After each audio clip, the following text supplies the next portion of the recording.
As the name implies, the answer to a yes-no question is either yes or no. The answer to a WH question is expressed by a constituent that corresponds to the WH phrase in the question. WH phrases are so called because they generally begin with WH in English.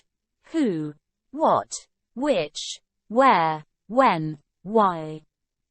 Yes-no versus WH questions.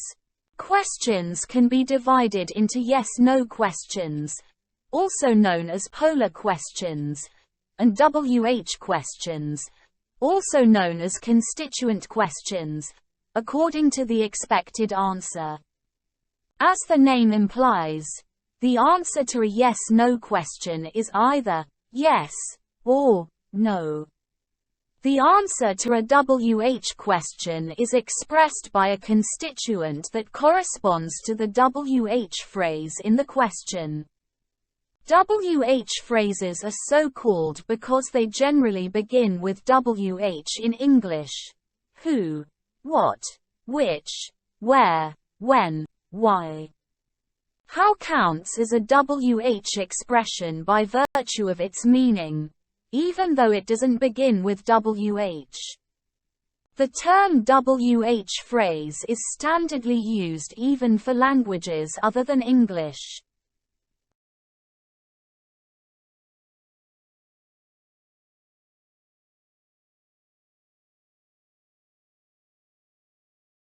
One. A. Where is the River Nile? B. In Africa. 2. A. What kind of books are your favorite? B. Love stories. 3. A. Have your parents got a DVD player? B. Yes, they have. 4. A. Are you at home this evening? B. No, I am not. 5.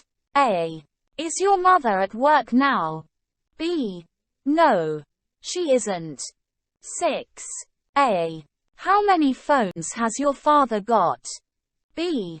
My father has got 2 phones. 7. A.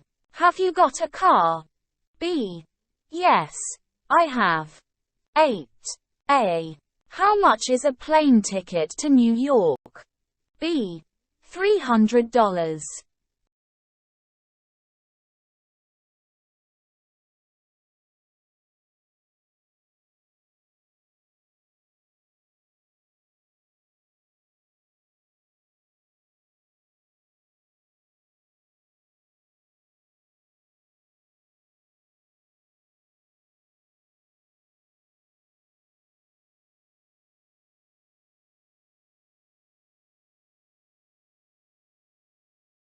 Nine. A. How can I make a cake, Mum? B. I can make one for you. 10. A. Who is your favorite writer? B. John Steinbeck. 11. A. Who is at the door? B. Jim. 12. A. Can you drink coffee without milk? B. Yes, I can. 13. A. How long can you stay with us? B. Only 2 days. 14. A. How tall is Jack? B. 1.75 centimeters. 15. A. How far is your school? B. It is 2 kilometers. 16. A. When is your birthday? B. On April the 18th.